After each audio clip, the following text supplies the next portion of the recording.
If you're successful on paper, you have the roles, your resume is pretty impressive, but you keep quietly undermining yourself at work, this video is how to stop that cycle. I'll show you all of the internal work and shifts that I did to stop those mental blocks that were limiting my career growth and my life. Here's what your yearly corporate review won't tell you. Getting to the point of having the career growth that you want has very little to do with getting another degree or another certification or another license that you very likely have put in your yearly goals. It has very little to do with the amount of years of experience that you have or the lack of technical skills. A lot of the time, what is getting in your own way from feeling so aligned with success that it almost starts to feel easy because opportunities just start flowing to you are internal blocks.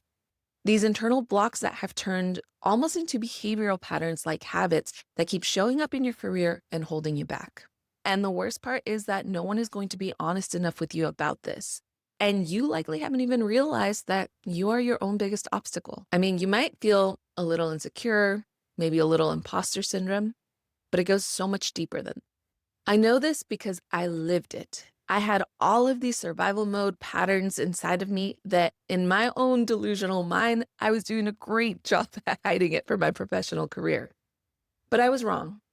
I was fighting so hard the first decade of my career to get that next promotion, to get that next salary bump. It felt so hard, like I was working against myself.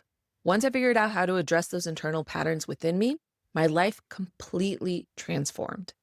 I kept getting roles that I thought I wouldn't be offered for decades, and I doubled my salary within a limited amount of time without even having to ask for it once. So here's the framework or the steps that I used to make that transformation. And I did this at first without even realizing what I was doing. But then once I realized it, I did it very intentionally and very consciously. First off, you really want to be very clear and defined who it is that you are, who it is that that higher version of yourself is. Who do you want to become? Who do you want to be? Write it down. And don't be afraid to be detailed. What does that person's routines look like? How does that person present themselves? How do they dress themselves? What does their aura feel like? Who is it that you want to be?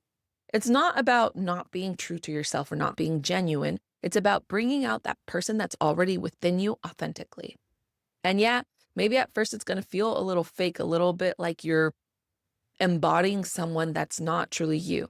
But the way that I like to think about it is I'm embracing the person that I want to be, the true person that's within me, that higher version of myself that I want to become.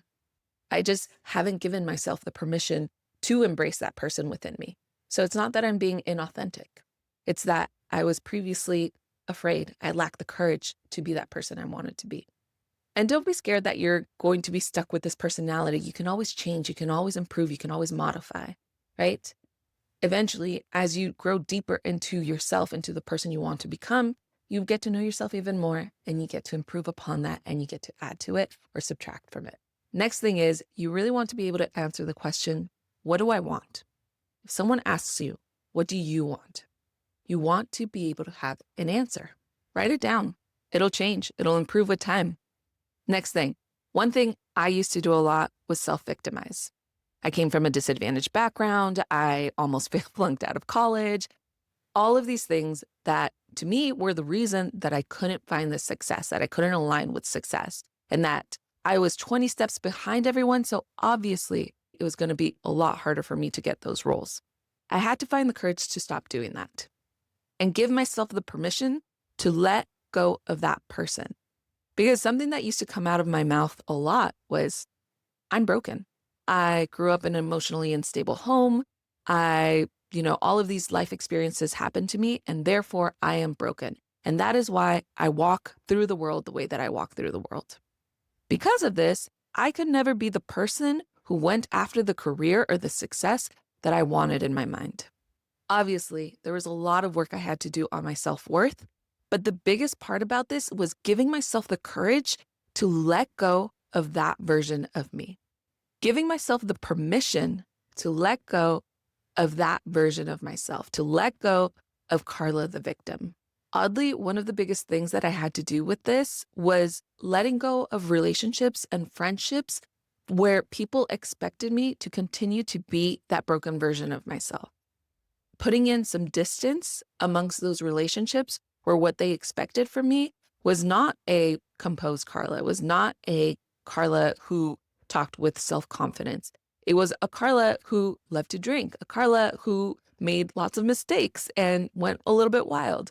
I had to be able to let go of that version of myself and unfortunately let go of those relationships. That helped a lot. That's just a tip, but there's many ways that you can do this. Next thing is to identify what are those behavioral patterns? What are those habits within yourself that are actually holding you back? A lot of these come in the form of imposter syndrome, insecurity. For me, it was shrinking myself in meetings. I had a really hard time speaking up in meetings.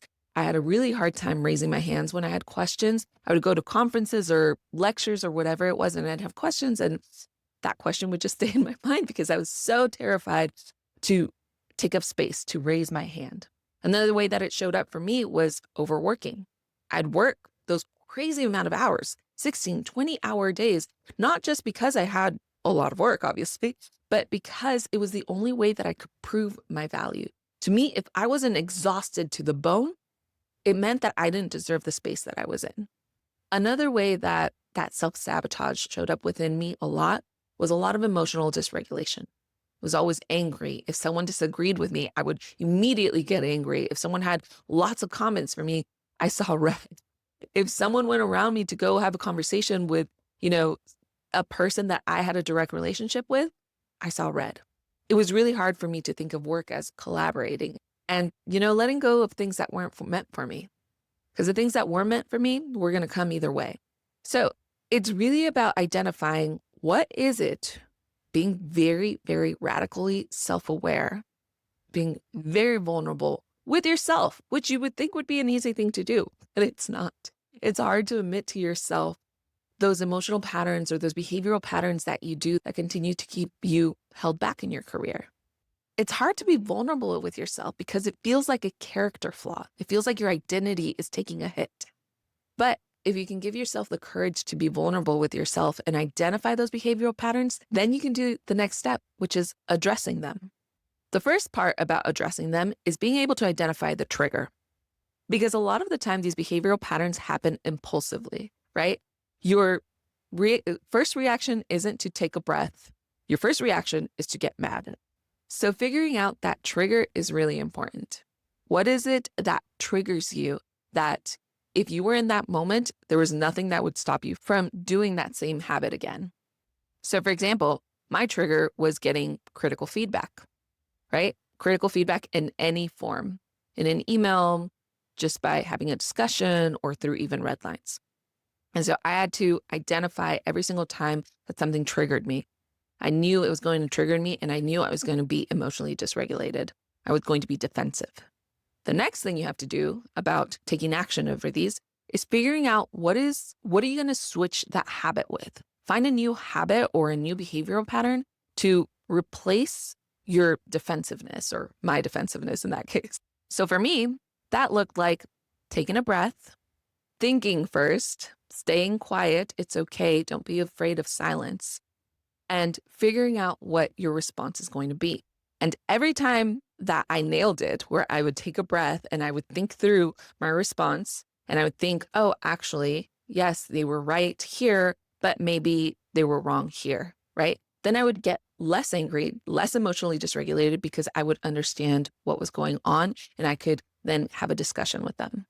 At the beginning, success rate was maybe 10%. Then it became 20%, then 50%. Eventually, it became really hard to make me angry. It became really hard to get emotionally dysregulated over critical feedback.